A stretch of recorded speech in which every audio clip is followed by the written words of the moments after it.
The young Duchess of Brabant, Elsa the Beautiful, had gone into the woods hunting, and, becoming separated from her attendants, sat down to rest under a wide branching linden tree. She was sorely troubled, for many lords and princes were asking for her hand in marriage. More urgent than all the others was the invincible hero, Count Telramund, her former guardian, who since the death of her father had ruled over the land with masterly hand. Now the Duke, her father, on his deathbed, had promised Telramund that he might have Elsa for wife, should she be willing. And Telramund was continually reminding her of this. But Elsa blushed with shame at the mere thought of such a union, for Telramund was a rough warrior, as much hated for his cruelty as he was feared for his strength. To make matters worse, he was now at the court of the chosen King Henry of Saxony, threatening her with war and even worse calamities. In the shade of the linden tree Elsa thought of all this, and pitied her own loneliness in that no brother or friend stood at her side to help her. Then the sweet singing of birds seemed to comfort her, and she dropped into a gentle sleep. As she dreamed, it seemed to her that a young knight stepped out of the depths of the forest. Holding up a small silver bell, he spoke in friendly tones. "If you should need my help, just ring this." Elsa tried to take the trinket, but she could neither rise nor reach the outstretched hand. Then she awoke. Thinking over the apparition, Elsa noted a falcon circling over her head. It came nearer and finally settled on her shoulder. Around his neck hung a bell exactly like that she had seen in the dream. She loosened it, and as she did so, the bird rose and flew away.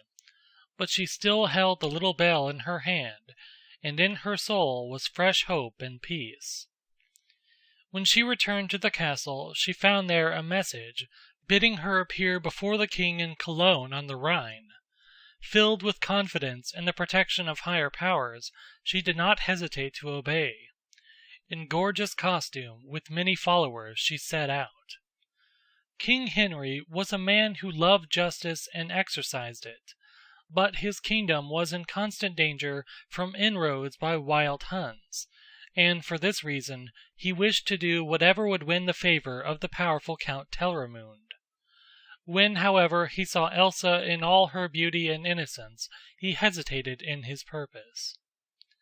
The plaintiff brought forward 3 men who testified that the Duchess had entered into a secret union with one of her vassals. Only 2 of these men were shown to be perfidious. The testimony of the others seemed valid, though this was not enough to condemn her. Then Telramund seized his sword, crying out that God himself should be the judge, and that a duel should decide the matter. So a duel was arranged to take place 3 days later. Elsa cast her eyes around the circle of nobles, but saw no one grasp his sword in defense of her innocence. Fear of the mighty warrior Telramund filled them all. Remembering the little bell, she drew it forth from her pocket and rang it. The clear tones broke the stillness, grew louder and louder until they reached even the distant mountains. "My champion will appear in the contest," she said, whereupon the count let forth such a mocking laugh that the hearts of all were filled with intense fear. The day of the contest was at hand. The king sat on his high throne and watched the majestic river that sent its mighty waters through the valley. Princes and brave knights were gathered together. Before them stood Telramund, clad in armor, and at his side the accused Elsa, adorned with every grace that nature can bestow. 3 times the mighty hero challenged someone to come forward as a champion for the accused girl, but no one stirred. Then arose from the Rhine the sound of sweet music. Something silvery gleamed in the distance, and as it came nearer, it was plain that it was a swan with silver feathers. With a silver chain he was pulling a small ship, in which lay sleeping a knight clad in bright armor. When the bark landed, the knight awoke, rose and blew 3 times on a golden horn. This was the signal that he took up the challenge. Quickly he strode into the lists. "Your name and descent?" cried the herald. "My name is Lohengrin," answered the stranger, "my origin royal. More it is not necessary to tell." "Enough," broke in the king, "nobility is written on your brow." Trumpets gave the signal for the fight to begin. Telramund's strokes fell thick as hail, but suddenly the stranger knight rose, and with one fearful stroke split the count's helmet and cut his head. "God has decided," cried the king. "His judgment is right. But you, noble knight, will help us in the campaign against the barbarian hordes, and will be the leader of the detachment which the fair Duchess will send from Brabant." Gladly Lohengrin consented, and amid cries of delight from the assembled people he rode over to Elsa, who greeted him as her deliverer. Lohengrin escorted Elsa back to Brabant, and on the way love awoke in their hearts, and they knew that they were destined for each other. In the castle of Antwerp they were pledged, and a few weeks later the marriage took place.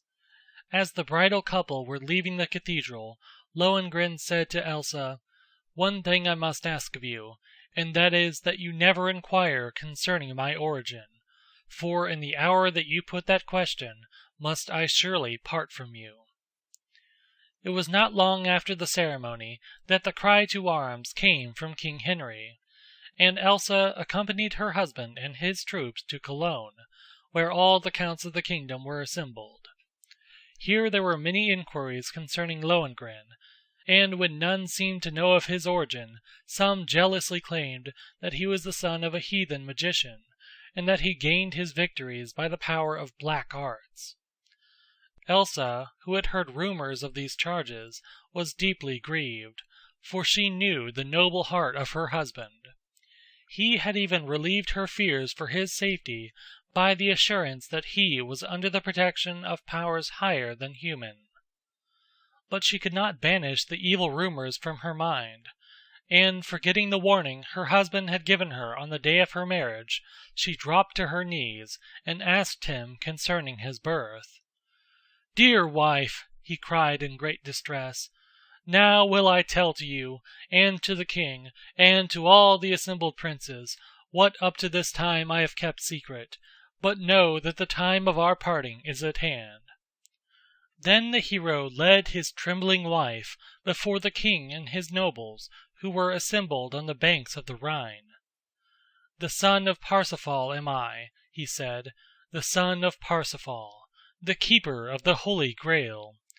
Gladly would I have helped you, O king, in your fight against the barbarians, but an unavoidable fate calls me away. You will, however, be victorious, and under your descendants will Germany become a powerful nation."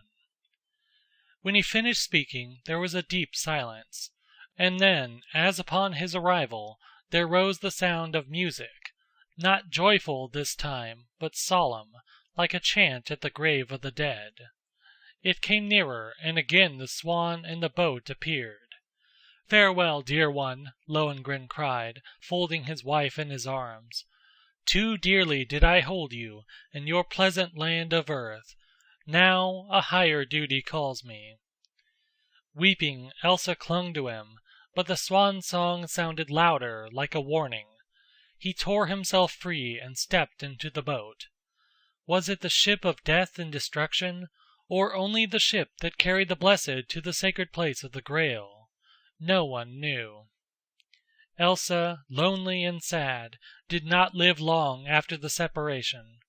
Her only hope was that she would be reunited to her dear husband, and she parted willingly with her own life, as other children of earth have done when they have lost all that they held most precious.